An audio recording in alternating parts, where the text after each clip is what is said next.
Hey folks, I'd like to take this second to address the topic of homosexuality or the GLBTQ movement. First, to begin with, I have about 21 hours of core psychology at an undergraduate level and about 13 hours of mental health education at a master's level. Then afterwards, I went on and did about a 2-year study just on my personal time, both for political reasons and just curiosity because it was such a hot topic.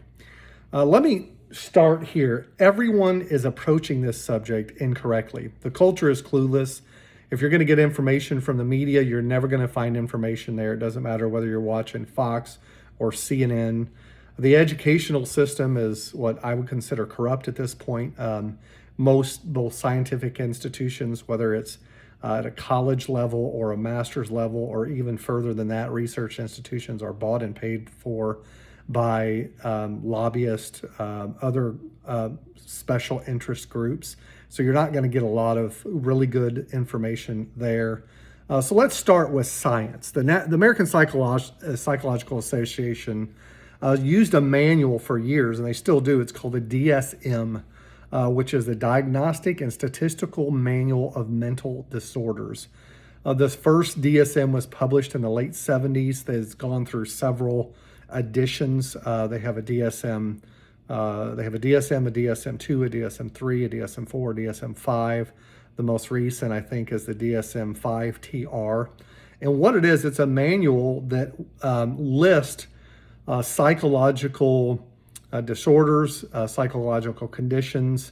It's kind of a library, I guess you could say, of mental health disorders.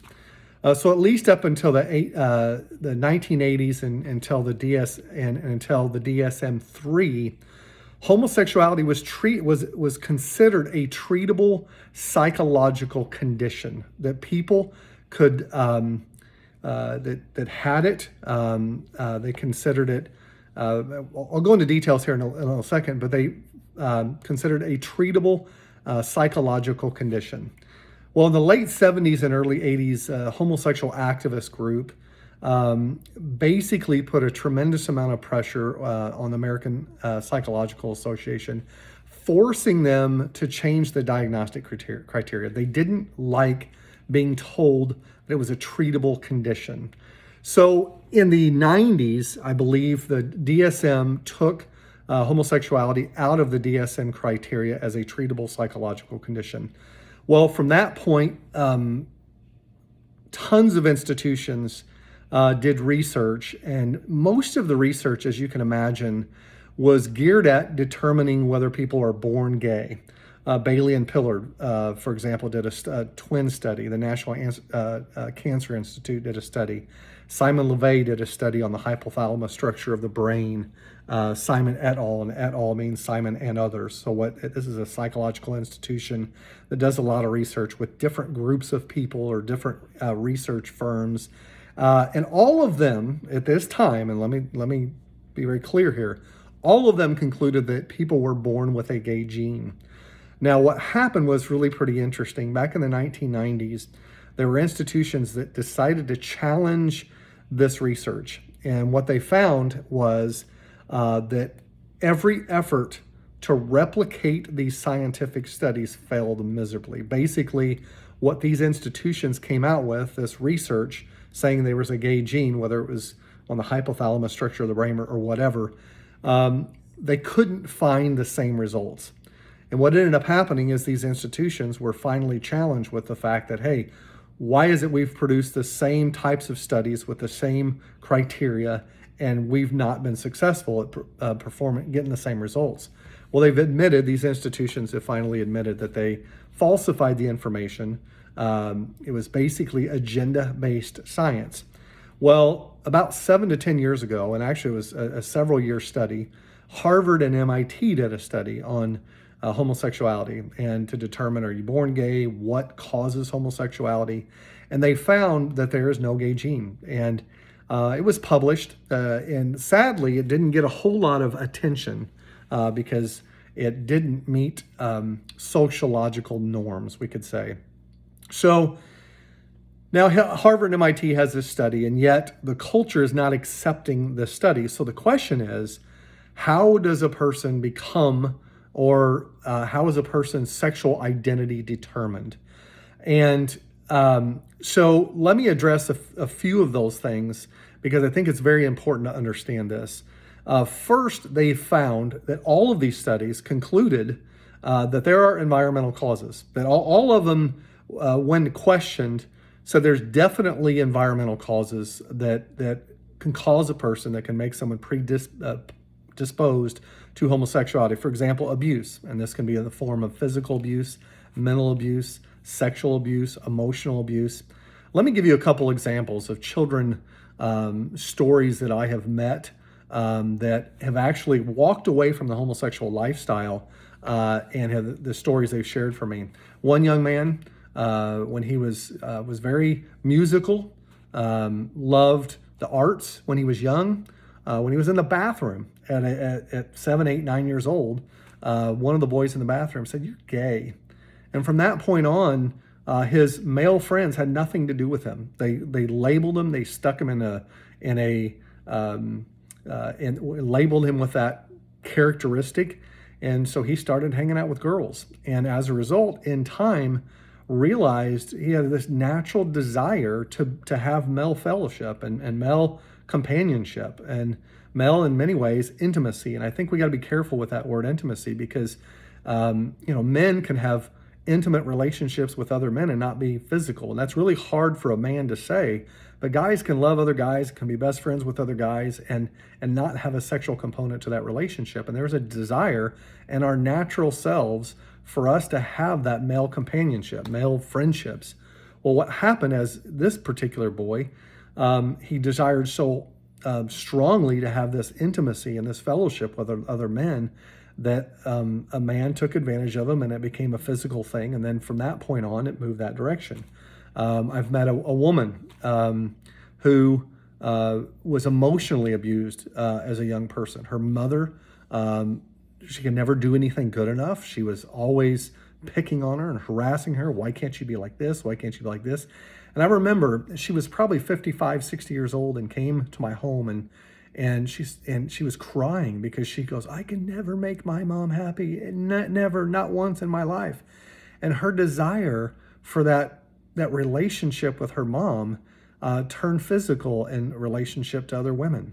The same, it can be true with a young boy. I've heard young men or young women that were physically abused by a member of the opposite sex, and it scarred them. You can imagine being 3, 4, 5, 7, 9 years old and someone physically or sexually abusing you. For example, a girl that was being sexually abused by a father. Well, the desire, what the scars that leaves on a young person's mind is very damaging. And as a result, the likelihood of an increased desire for a female to have a sexual relations with another female is elevated because they're desiring that intimacy, that fellowship. So the list of stories is kind of endless, but most of them are physical, mental, sexual, or psychological. A son that is abused by a father, maybe physically, and maybe mental. Usually, men that abuse other men physically. There's also a psychological component telling them you're not worth anything, and you're. And in time, that desire for that male companionship can be twisted sexually. There's others. There are men that have left relationships with their wives because they were disinterested. A wife maybe just didn't have hormones that were strong enough to want to be physical with a man. And the man has this high level of hormonal imbalance and realizes another man knows how to please another man. Therefore, he gets in a male relationship and finds that a male can satisfy him more than a female, and ends up thinking, wow, I had one relationship with a man and he took care of me, and now all I want to do is be with men. Curiosity. In this day and age, the educational institutions, the scientific institutions, the media, Disney, all these other people are pushing this idea of homosexuality to young people. Let's say a young boy or young girl, either one, has this really strong relationship with another person of the same sex, and they become really good friends, and they love sharing their thoughts and their feelings and their emotions with each other. And then someone says, "Hey, man, have you considered the fact that you may be gay? Have you considered the fact that you may be a bisexual? Have you considered this?" And it's in their face all the time. So they start to question, am I gay? Am I a bisexual? Am I, was I supposed to be born a woman and I'm a man, and I'm supposed to be born a man and I'm or whatever, vice versa. So the idea is there's this huge level of curiosity, or what I'll call even experimentation, with young people that are interested in learning more. We live in a very sexual generation, and people are exploring sexuality. And let's say they had a bad experience with a woman. It just didn't go well, but a man pleased them. A man had a bad experience with a woman, and a man pleased him and a woman didn't. So what happens is the mind is a pretty powerful tool, and it can be damaged through, like I said, physical, mental, or sexual abuse. Curiosity. The problem is, here's what we have. We have a generation of people that through this are questioning their identity. And they're, as a parent, if I have a child, one of the things that we've done in society is we've labeled men and women in certain ways. For example, men are supposed to be masculine, which I believe they should be. They should be the caretakers of the home. They should be out taking care of the lawn and farming and using tools and being the breadwinner and things. What's really interesting, things like music or art or drama, are men that are inside those, that have those skills. I know a lot of young men, for example, that were in their high school years and their middle school years, got very involved in drama and the arts. And what happens is our society has done such a weird job of labeling young people that have art skills or drama skills or whatever, men, as feminine, when there's nothing feminine about that. Men, some of the most amazing men on the planet have been some of the greatest artists of all time, and vice versa. Some of the greatest women of all time have been great construction workers or providers or whatever. So what's happened is young men and women that are in and have been labeled in society in these institutional frameworks struggle because they feel like, well, there must be something wrong with me. I must be gay because I'm artistic. I love music. I love dance. I love drama. I love all these things. So and most of the guys I know love sports and they love building things and all this kind of stuff, and they get confused and they get stuck and labeled with other people, and that label sticks with them, and from that point on they start to do things like sexual medicines and sex changes, and the parents approve of it because they're clueless. And so what's interesting is what we find, and I'm going to say this, I'm going to be very bold with this. Typically, when people have sexual identity disorders, many times these identity disorders start obviously as young as 2, 3, 4, 5, 6, 7 years old. And when we label kids, when we put them in categories, when we or abuse them or whatever, those labels stick with them for too long of a period of time. I was watching an episode of The Office, and I can't remember the gentleman's name that's the gay guy, and he was there was a bachelor party, and he was invited to the bachelor party, which he doesn't normally get invited. He got invited to the bachelorette parties all the time. And he makes this comment, "I forgot how to be a man."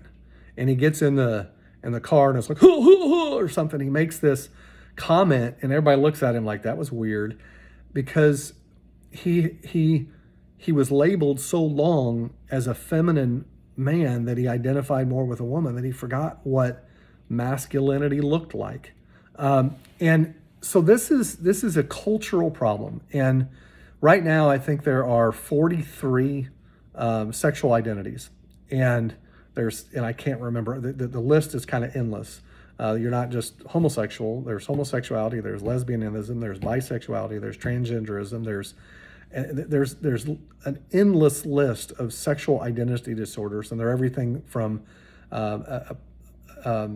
some of them are labeled as I love myself and I have a sexual attraction to myself, or I have a sexual attraction to people like me. I mean, it's weird how many different sexual disorders there are now.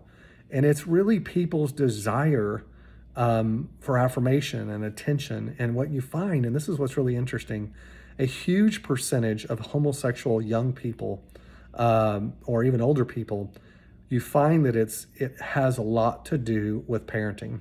And I don't want parents that are watching this to feel like, it's their fault, because it's not always their fault. But the idea is there's a lot of neglect, abuse, parents that have allowed behaviors to go further than they should. I'm going to say this, there's stuff now in the media. There's stuff on TV. There's stuff, I mean, it's everywhere. The internet's filtering people with this information. Now, here's what's interesting.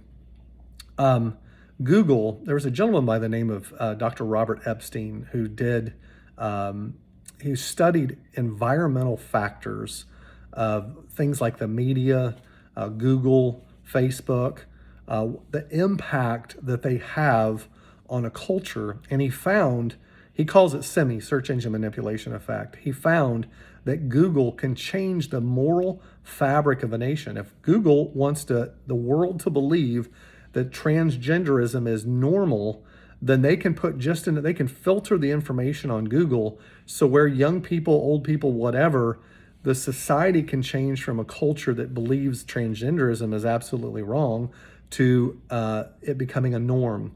They've believed, and I've shared this in other videos, that they believe that they can so influence a society that they can change in elections, for example, of up to 20 million votes.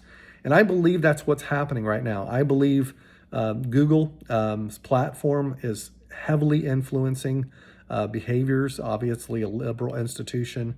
Facebook has done the same thing. We've seen it with COVID and other things.